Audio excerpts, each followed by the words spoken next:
প্রবাসী অধিকার পরিষদের যে যৌক্তিক এবং ন্যায়সঙ্গত দাবি প্রবাসীদের, বিশেষ করে দীর্ঘদিন ধরে তাদের 10 দফা দাবির একটা দাবি হচ্ছে যে প্রবাসীদের ভোটাধিকার নিশ্চিত করা।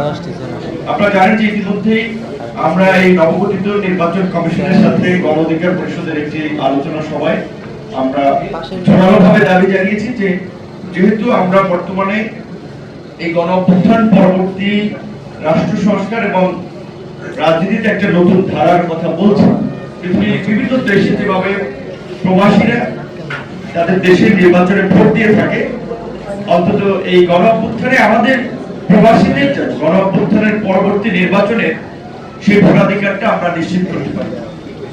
ওনারা বেশ কিছু কথা বলেছে যে হয়তো কিছু কিছু দেশে চাইলে সম্ভব, কিছু কিছু দেশে আবার একটু ডিফিকাল্টিস আছে, আবার টেকনিক্যাল অনেক বিষয় আছে, কিন্তু তারপরেও আমরা যেটা মনে করি যে যদি এখন থেকে কাজ করে তাহলে সেটা অসম্ভব কিছু না। প্রতিবন্ধকতার সমস্যা তো আছে, সবকিছুতেই আছে। তো এই গণ অভ্যুত্থানে বিশেষ করে আরেকটি আলোচিত দিক ছিল, আপনারা জানেন যে আমাদের সংযুক্ত আরব আমিরাতে বেশ কয়েকজন প্রবাসী গ্রেপ্তার হয়েছিল, কয়েকজন মুক্তি পেয়েছিলেন, এখনো বোধহয় কয়েকজন 11 জন নাকি সেখানকার কারাগারে আছে। স্বাভাবিকভাবে মধ্যপ্রাচ্যের আইন খুব ক্রিটিক্যাল, সেখানে আইন ভায়োলেট করা খুবই মানে একটা অমার্জনীয় অপরাধ। তারপরেও আমাদের দেশের যারা ওইখানে ছিল, যে প্রবাসী ভাইরা, তারা আসলে দেশের প্রতি কতটুকু কমিটেড থাকলে এবং এই ফ্যাসিবাদের কতটুকু অত্যাচার নির্যাতনের প্রতি ক্ষোভ এবং প্রতিবাদী একটা চেতনা থাকলে এই ঝুঁকি নিয়ে তারা সেই প্রতিবাদটি করেছিল। তো দেখেন, এইটা হচ্ছে আসলে এই দেশের মানুষের দুর্ভাগ্য যে এই দেশে যেই লঙ্কায় যায় সেই রাবণ হয়। এই 57 জন সম্ভবত মুক্তি পেয়েছে, 57 জন কিছু মুক্তি পেয়েছে, সবাই মুক্তি পায় নাই। তারপরে অনেকে ওইখানে যারা চাকরি করত, ব্যবসা করত, তাদের একটা ফাইন্যান্সিয়াল অবস্থা ছিল, এই মানুষগুলো যে শূন্য হাতে ফিরে আসলো সেটা নিয়ে আমার জানা মতে তারা প্রধান উপদেষ্টা থেকে শুরু করে বিভিন্ন উপদেষ্টা দপ্তরে স্মারকলিপি দিয়েছে, সহযোগিতা চেয়েছে। এখন পর্যন্ত বোধহয় খুব বেশি কোনো সহযোগিতা বেশি না পাইনি, আরো কয়েকজন তো ভিতরেই আছে। তাহলে অন্যান্য রাজনৈতিক সরকারের কথা বাদ দিলাম, রাজনীতিবিদদের তো অনেক দোষ। এটা ঠিক, রাজনীতিবিদদের সেই দোষও আছে, কারণ রাজনীতিবিদরা যখন ক্ষমতায় যান সবকিছুকে কুক্ষিগত করার একটা চেষ্টা করে থাকেন, যার ফলে বাংলাদেশে গত 50 বছরে একটা শক্তিশালী নির্বাচনী ব্যবস্থা, একটা স্বচ্ছ ভোটের ব্যবস্থা আমরা নিশ্চিত করতে পারিনি। আমরা আমাদের দেশের আইন আদালতে স্বচ্ছতা আনতে পারিনি।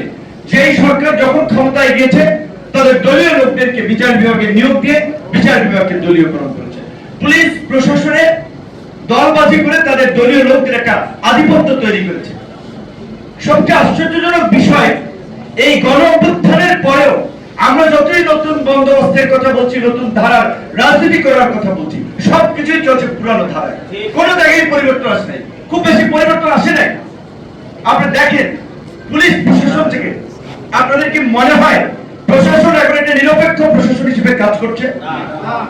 প্রশাসনকে মন্ত্রণালয় থেকে বলে দেওয়া হচ্ছে যে ওই জেলায়, ওই উপজেলায় অমুককে প্রাধান্য দিতে হবে, এবং আরেকটা যে বলতে পারেন যে নব্য একটা আধিপত্যবাদী গোষ্ঠী দাঁড়িয়ে গেছে এই তথাকথিত ছাত্র সমন্বয়ের নামে বিভিন্ন জায়গার যে ছাত্র প্রতিনিধি, এটা তো এখন জেলা উপজেলা লেভেলে মন্ত্রীদের যে পাওয়ারফুল।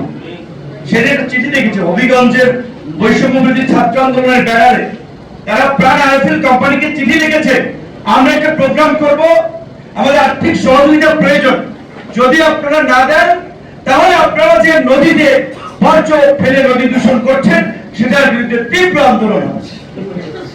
মানে হচ্ছে তাদেরকে সহযোগিতা করলে তারা কথাবার্তা বলবে না, আর যদি না দেয় তাহলে তাদের 14 সুন্দর করবে একটি শুধু। এই হচ্ছে আমাদের এই তথাকথিত এই ছাত্র প্রতিনিধি এবং তাদের অবস্থা। আজকে রাশেদ ভাই যেটা বলছেন, মাহফুজের যে দীর্ঘ পোস্ট লিখেছেন ফেসবুকে পোস্ট দিয়েছে। মাহফুজ এই সরকারের যে একজন উপদেষ্টা, সেখানে তার ফেসবুক পোস্টে বেশ কিছু বিষয়ে তিনি আপনার কিছু কথা শেষের দিকে বললেন। তিনি বলছেন যে এই প্রায় 3 ডজন নিয়োগপ্রাপ্তদের মধ্যে মাত্র 2 জন ছাত্র উপদেষ্টা। তো তাহলে 2 জন কেন ছাত্র উপদেষ্টা গেল? পৃথিবীর বিভিন্ন দেশে গণ অভ্যুত্থান বা বিপ্লবের পরে বিপ্লবীদের নেতৃত্বে, গণ অভ্যুত্থানকারীদের নেতৃত্বে অংশীদারদেরকে নিয়ে সরকার হয়। তোমরা কেন ওই বিদেশি এমবাসির পরামর্শে, বিদেশি এমবাসির পাঁচটা কিছু লোকজনকে নিয়ে সরকার গঠন করতে গেলে? লজ্জা হয়। বাংলাদেশের প্রটোকলে ডিপ্লোম্যাটরা আমরা এক্স্যাক্টলি অনেক পেছনের প্রটোকলে, মন্ত্রী তো দূরের কথা, সচিব, তারা ডেপুটি সেক্রেটারি পদমর্যাদা, এখানকার ডিপ্লোম্যাটরা, আমাদের 3 জন উপদেষ্টা আমেরিকান এমবাসি থেকে মিটিং করে কত কোটি টাকা খত দিতে পারে না, চিন্তা করতে পারেন। 3 জন উপদেষ্টা যেখানে একজন মিনিস্টারের সাথে তাদের মিটিং করতে তাদের অন্তত আমি মনে করি আগে থেকে মেল দিয়ে অপেক্ষায় থাকার কথা। আর সেখানে ওই যে বলে যে চাইলাম জল পাইলাম শরবত, এরকম যে মেঘ না চাইতে বৃষ্টি, হুড় করে 3 জন উপদেষ্টা। সেই উপদেষ্টা মাহফুজও তো ছিল। মাহফুজ তো নীতি নৈতিকতার কথা বলে। মাহফুজ কেন আমেরিকান এমবাসিতে যাবে? আমেরিকান অ্যাম্বাসেডর মাহফুজের কাছে আসবে, সে একজন উপদেষ্টা প্রটোকলে। যাই হোক, গিয়েছেন যদি রাষ্ট্রীয় কোনো প্রোগ্রাম হয়, দাওয়াত ছিল অন্য বিষয়। আমি বলছি এটা বাস্তবতা বোঝার জন্য যে 3 জন অ্যাম্বাসেডর, 3 জন উপদেষ্টা আমেরিকান এমবাসিতে মিটিং করে আসে। এই হচ্ছে আমাদের সরকারের মেরুদণ্ড, এই হচ্ছে তাদের লেভেল। আর তারা পাবলিককে আয়ুষ করার জন্য, আবেগে ব্ল্যাকমেল করার জন্য 2 দিন পরে আওয়ামী লীগ নিষিদ্ধ করতে হবে, বিপ্লবীরা মার খায়, এই করে সেই করে এই সমস্ত সস্তা সেন্টিমেন্ট মূলক কথাবার্তা বলে। যেখানে ডক্টর ইউনূস নিজে বলেছে ছাত্ররা আমার নিয়োগকর্তা, তারা যতদিন যে আমি ক্ষমতায় থাকবো। সেখানে ছাত্ররা কেন বলে নাই আওয়ামী লীগ নিষিদ্ধ না করলে আপনাকে আমরা ক্ষমতায় বসাবো না? এখন কেন বলছে না? 2 জন ছাত্র উপদেষ্টা ছিল। সরকার সবচেয়ে ভারী মিনিস্ট্রি এলজিইডি মিনিস্ট্রি, সেইটাকে দায়িত্ব দেওয়া হয়েছে। এলজিইডি তো দূরের কথা, যার ন্যূনতম মিনিস্ট্রি সম্পর্কে কোনো ধারণা নাই, দায়িত্ব দেওয়া হয়েছে। প্রত্যেকটি প্রজেক্ট এবং কাজ তাদের নির্দিষ্ট লোক ছাড়া কেউ পায় না সেখানে। এই আওয়ামী এই মাহফুজের স্ট্যাটাস আছে জামাতের আর্থিক মেরুদণ্ড ভেঙে দেওয়ার জন্য। আপনারা যেটা দেখছিলেন, আওয়ামী লীগ সরকার বিভিন্ন ব্যাংক ট্যাঙ্ক সিস্টেমাইজ করেছিল প্রতিষ্ঠান। আওয়ামী লীগের মাহফুজ এখানে বলেছে আওয়ামী লীগের আর্থিক দুর্গে আমরা হাত দিতে পারি নাই। আওয়ামী লীগের সবচেয়ে বড় লুটেরা মাফিয়া শিল্প প্রতিষ্ঠান এই বসুন্ধরা সহ এই ওরিয়ন চরিয়ন যারাই আছে, কয়টা প্রতিষ্ঠানের বিরুদ্ধে এই ছাত্ররা আন্দোলন করছে? বরঞ্চ ওই লুটেরা আর মাফিয়া বসুন্ধরার সহযোগী এই লুটেরা মুকুলের রূপায়ণ টাওয়ারেই তো তোমরা আস্তানা গেড়েছো। তোমাদেরকে রাতের অন্ধকারে ব্যাগ ভর্তি টাকা দিয়ে গেলে, উপদেষ্টা পাড়ায় এসে চেক দিয়ে গেলে সব জায়েজ। আওয়ামী লীগ তোমাদের কমিটিগুলোতে ঢুকছে না, আওয়ামী লীগের পুনর্বাসনের বিরুদ্ধে কথা বলছো, একদিকে আওয়ামী লীগের এই লুটেরা মাফিয়াদের নিয়ে মিটিং করছো, প্রোগ্রামের স্পন্সর দিচ্ছ। তাহলে কোন মুখে তোমরা এই কথা বলো? মানুষ তোমাদেরকে বিশ্বাস করবে? আজকে সত্যি আমরা বারবার বলেছিলাম, কয়েকজন উপদেষ্টাকে একটা ভিডিও পাঠিয়েছিলাম, ফোনিক বার্তায় আপনাকে সুন্দর অ্যানালাইসিস করেছিল জেসমিন বিপ্লব বা তিউনিসিয়ার বিপ্লব নিয়ে। সেখানে তারা মাত্র 4 মিনিটের একটা স্টোরিতে তারা বলেছিল যে তিউনিসিয়াতে এই গণ অভ্যুত্থানের পরে কিভাবে সামাজিক বিভিন্ন গোষ্ঠীগুলো বিভক্ত হয়ে গেছে, কিভাবে সেখানকার রাজনৈতিক এই সমস্যা ধীরে ধীরে জটিল হয়েছে এবং একটা দুর্বল গণতান্ত্রিক ব্যবস্থা তৈরি হয়েছে। আমি কয়েকজন উপদেষ্টাকে পাঠিয়ে বলেছিলাম যে বাংলাদেশের কিন্তু আমরা সেম পরিস্থিতি লক্ষ্য করছি। আজকে মাহফুজ যেটাকে বলছে বাম এবং ডানের যে কালচারাল বিভেদ, রাজনৈতিক অংশীজনদের সরকারের প্রতি অসহযোগিতা, কেন সহযোগিতা করবে?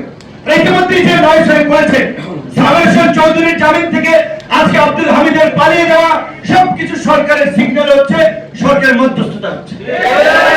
কিন্তু আর্মির দোষ দেওয়া যায়। 626 জন লোক নাকি যে আর্মির কাস্টডিতে ছিল তারা পালিয়ে গেছে, সেটার জন্য জবাবদিহিতা করা দরকার ছিল। একই সাথে আমরা জানতে চাই গত কয়েক মাসে আওয়ামী লীগের নেতা কর্মীরা কিভাবে জামিন পেয়েছে, তার জন্য দায়িত্ব হচ্ছে সরকারের। আমরা বারবার বলছিলাম বাস্তবতায় আমরা একটা রাষ্ট্র সংস্কারের মধ্যে দিয়ে একটা পরিবর্তনের পথে এগিয়ে যেতে চাই, সেখানে সকলের সমর্থন প্রয়োজন, সহযোগিতা প্রয়োজন। অভ্যুত্থানের অংশীদারদেরকে নিয়ে জাতীয় সরকার গঠন করুন, এটা শোনা হলো না। তারা ক্রমাগত ভাবে যে সমস্ত উপদেষ্টাদেরকে শেষ পর্যন্ত অন্তর্বর্তীকালীন সরকারের জায়গা দিয়েছেন, তার মধ্যে অন্তত 5 জন উপদেষ্টা আছে যারা আওয়ামী লীগের সাথে সম্পৃক্ত ছিলেন, অন্তত আরো 5 জন উপদেষ্টা আছে যারা বিদেশি এমবেসির মদত পুষ্ট। তাই এই ফাঁসিবাদের দোষর বিদেশি মদত পুষ্ট এই উপদেষ্টা পরিষদ দিয়ে কি সংস্কার হবে আর কি আপনার শক্তিশালী গণতান্ত্রিক ব্যবস্থার দিকে আমরা যাব? বিএনপি জামাত থেকে শুরু করে রাজনৈতিক দলগুলো শুরুর দিকে বলে দেয় যে আমরা নির্বাচন চাই, নির্বাচনী রোডম্যাপ দেন। কেন তাদের মনের মধ্যে এই সন্দেহ সংশয় তৈরি হলো যে তারা নির্বাচনের জন্য জোরালো ভাবে বক্তব্য রাখতে শুরু করলো? কারণ তারা বুঝতে পেরেছে আপনারা যেই পথে যাচ্ছেন, সেই প্রক্রিয়া অবলম্বন করছেন, সেটা আপনাদের জন্য ভালো হবে না, দেশের জন্য ভালো হবে না। আপনারা একটা 111-এর মতো পরিস্থিতির দিকে শেষ পর্যন্ত দেশকে নিয়ে যাবেন। তাই সেই কারণে আমরা বলছি, ওকে, আপনারা যদি সংস্কার করতে চান, প্রকৃত অর্থে একটা টেকসই পরিবর্তন করতে চান, এখনো যেই কয়দিন আপনারা থাকতে চান, যেই কয় মাস, যেই কয় বছর রাজনৈতিক দল এবং এই অভ্যুত্থানের অংশীদারদের সাথে আলাপ আলোচনা করে আপনারা এই অন্তর্বর্তীকালীন সরকারকে জাতীয় সরকারের রূপ দেন। জাতীয় সরকার ছাড়া আপনারা টিকতে পারবেন না। আজকে ভারত পাকিস্তান ওইখানে মোদির যে ট্রাম্প হিন্দুত্ববাদী ট্রাম্প পাকিস্তান দেশে হামলা করেছে, হামলার কেন্দ্রবিন্দু ছিল তাদের মসজিদ এবং হামলার নাম দিয়েছে আপনার অভিযানের অপারেশন সিন্ধু। একেবারে ধর্মের মানুষকে উত্তেজিত করা, জনসমর্থন ক্যাশ করার একটা জায়গা থেকে। এইখানে আবার দিন ধরে দেখলাম যে আমাদের এই ছাত্র নেতারাও ফেসবুকে স্ট্যাটাস দিচ্ছে জাতীয় নিরাপত্তা সার্বভৌমত্বের প্রশ্নে আমাদেরকে জাতীয় ঐক্য ধরে রাখতে হবে, সংহতি প্রতিষ্ঠিত করতে হবে। 5ই আগস্ট সেই জাতীয় ঐক্য এবং সংহতি প্রতিষ্ঠিত হয়েছিল, সেই জাতীয় ঐক্য এবং সংহতি নষ্টের মূল কারিগর কারা? সেই জাতীয় ঐক্য এবং সংহতি নষ্টের মূল কারিগরদেরকেও একসময় জবাবদিহি করতে হবে।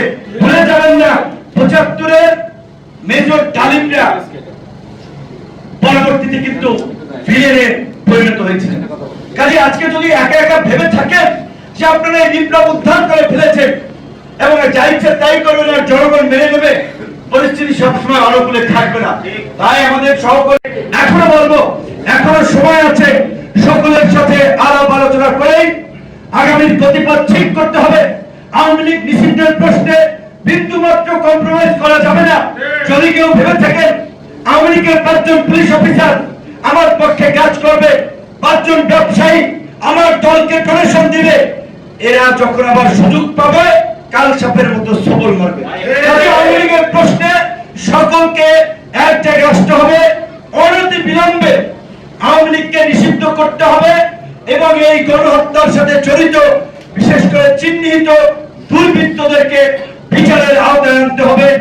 আজকে এই প্রবাসী অধিকার পরিষদের ভাই বোনদেরকে আমি একটা কথা বলবো, আমি দেশের বাইরে গিয়ে বলেছিলাম এই সংগ্রামে সেই প্রবাসীদের ভূমিকা আছে, সেই প্রবাসীদের মূল্যায়ন করতে হবে। বাংলাদেশের সৌদির পরে 3য় বৃহত্তম শ্রম বাজার মালয়েশিয়া, এই মালয়েশিয়াতে গতবার সিন্ডিকেট নিয়ে কি লঙ্কা কাণ্ড ঘটেছে আপনারা দেখেছেন। এখন পর্যন্ত সেই সিন্ডিকেটের হোতাদেরকে গ্রেফতার করা যায় নাই, বিচারের মুখোমুখি করা যায় নাই, আবার শুনতেছি নতুন সিন্ডিকেট হচ্ছে এবং এই নতুন সিন্ডিকেট আবার এই গণ অভ্যুত্থানের যারা অংশীদার দাবি করে তারা অনেকে জড়িত হচ্ছে। তাহলে পরিষ্কার কথা, মালয়েশিয়া সহ সকল শ্রমবাজারের যে সমস্ত জায়গায় সিন্ডিকেট আছে এই সিন্ডিকেট ঘুরিয়ে দিতে হবে এবং প্রবাসী অধিকার পরিষদের 10 দফার সর্বশেষ যে দাবি 1 লক্ষ টাকার মধ্যে এই প্রবাসী শ্রমিক পাঠানো নিশ্চিত করতে হবে। আমরা আবার এটা দাবি জানাই যে 1 লক্ষ টাকার মধ্যে এই শ্রমিক ব্যয় পাঠানোর ব্যয় নিশ্চিত করতে হবে এবং প্রবাসী শ্রমিকরা দেশের বাইরে মারা গেলে যার টাকা আছে সে ট্রেনের ভাড়া দিয়ে আসবে, যার টাকা নাই তার অন্তত ব্যয় রাষ্ট্র বহন করবে। প্রবাসী আমাদের যে সমস্ত দেশে শ্রম কল্যাণ উইং দায়ী কম সংখ্যক লোক, সেখানে পর্যাপ্ত সংখ্যক জনবল বাড়াতে হবে এবং আরো একটা সমস্যা হচ্ছে আমাদের সামাজিক সমস্যাটা। এটা দীর্ঘদিনের অভ্যাসগত সমস্যা, এটা একটা এই সমাজের বৈশিষ্ট্য। এই প্রবাসী দেখা যায় কেউ দেশের বাইরে থাকে, এইখানে জমি কেনে বাড়ি করে, আর দেশের মধ্যে থাকা দুই একজন আত্মীয় স্বজন কিংবা পাড়াপড়শি যাদের মাধ্যমে এই জায়গা জমি কিনে ব্যবসা বাণিজ্য করে, তারা তাদের সাথে প্রতারণা করে। সেক্ষেত্রে এই যে তাদের কষ্ট অর্জিত টাকা তারা এখানে পাঠায়, এখানে ভ্যাট দেয়, ট্যাক্স দেয়, বিনিময়ে তারা এখানকার বিদ্যুৎ ব্যবহার করে না, এখানকার গ্যাস ব্যবহার করে না, রাস্তাঘাট ব্যবহার করে না। তাহলে এই প্রবাসীদের এই সমস্যার সময় যদি আমাদের প্রশাসন যদি র্যাপিড রেসপন্স না করে, সমস্যা সমাধানে যদি দায়িত্ব না নেয়, তাহলে এই মানুষগুলো তো দেশের প্রতি আরো নিরুৎসাহিত হবে। আমাদের অনেক প্রবাসী এই ডায়াসপোরা কমিউনিটি আছে যারা বিভিন্ন দেশে প্রতিষ্ঠিত ব্যবসায়ী, পেশাজীবী। আমরা এই গণঅভ্যুত্থানের পরে সকলকে আহ্বান জানিয়েছিলাম, আসুন সবাই মিলে আমরা নতুন বাংলাদেশ বিনির্মাণ করি। অনেক মেধাবী তরুণ প্রবীণ একটা উৎসাহ দেখেছিলাম। সত্যি কথা বলতে গত 8 মাসে আমার মনে হয় সেই উৎসাহের ভাটা পড়েছে। দেশের এই ব্যবস্থা দেখে তাদের আর সেই আগ্রহটা নাই। শুরুর দিকে যেভাবে তারা বলেছিল, না এইবার বোধহয় দেশে একটা আমূল পরিবর্তন হবে, এইবার আমার দেশ আমরা গড়ে তুলবো, আমরা এই সমস্ত দেশে থাকি, ইউরোপ, আমেরিকা, মধ্যপ্রাচ্য এই সমস্ত দেশের আইন কানুন বিধান নীতিমালা আমরা আমাদের দেশকে সেইভাবে গড়ে তুলবো। কিন্তু কয়েক মাস পরে দেখছে যেটা তো জেলেও সেই কদুর দিকে যাচ্ছে। কাজী সর্বশেষ আমি এই প্রবাসী কিংবা দেশের জনগণকেও সর্বশেষ একটা কথা বলবো। আল্লাহ বলছে যে দুনিয়াতে যত বালা মুসিবত মানুষের হাতের কামাই। কাজে আপনারা যেভাবে চাইবেন সেইভাবে আপনাদের নেতা নির্বাচিত হবে। যাদেরকে আপনারা নেতৃত্বে চাবেন তারা আপনাদের নেতৃত্বে আসবে। সুতরাং আপনাদের দায়িত্ব আছে ভালো মানুষকে আগামী নির্বাচনে ভোট দিয়ে নির্বাচন করা, ভালো মানুষের পাশে থাকা, যারা ভালো কিছু করতে চায় তাদেরকে সমর্থন করা। এই গণ অধিকার পরিষদ কোন এজেন্সির প্রেসক্রিপশনে, কোন সরকারের দয়া দাক্ষিণ্য নিয়ে তৈরি হয় নাই। এই গণ অধিকার পরিষদ বাংলাদেশের ইতিহাসে একমাত্র ব্যতিক্রম ধর্মী রাজনৈতিক দল যারা রাজপথের আন্দোলন সংগ্রামের মধ্যে দিয়ে গড়ে উঠেছে, জনগণের চাহিদাকে প্রাধান্য দিয়ে যারা রাজনীতি করেছে। এবং এই গণ অধিকার পরিষদ আপনারা দেখছেন 2018 সালে এই ছাত্র অধিকার পরিষদ, 19 সালে এই প্রবাসী অধিকার পরিষদ, শ্রমিক অধিকার পরিষদ, যুব অধিকার পরিষদ, পাইপলাইন থেকে গণ অধিকার পরিষদ এইভাবে তৈরি হয়েছে। গণ অধিকার পরিষদের নেতা কর্মী সহ গণ অধিকার পরিষদের অঙ্গ সংগঠন, আজকে এই প্রবাসী অধিকার পরিষদ সহ সকলকে আমরা বলবো নিজেদের সেই শৃঙ্খলা এবং নিজেদের সুস্থ ধারার রাজনীতি জনগণের কাছে তুলে ধরার মাধ্যমেই যেন আমরা আগামীতে জনগণের প্রতিনিধিত্ব করতে পারি, এই দেশের বিকল্প রাজনীতির জায়গা থেকে আমরা নেতৃত্ব দিতে পারি। আমরা যেন সেইভাবে কাজ করি এবং প্রবাসীদের যেই অঙ্গীকার 10 দফা সেটি বাস্তবায়নে গণ অধিকার পরিষদ সবসময় সোচ্চার আগামীতেও থাকবে। সকলকে ধন্যবাদ এবং এই 1.5 কোটি প্রবাসী প্রতিনিধিত্বকারী সংগঠন প্রবাসী অধিকার পরিষদের আজকের এই প্রতিষ্ঠা বার্ষিকীতে সারা বিশ্বের প্রবাসীদেরকে আবার অভিনন্দন এবং শুভেচ্ছা জানিয়ে শেষ করছি। আল্লাহ।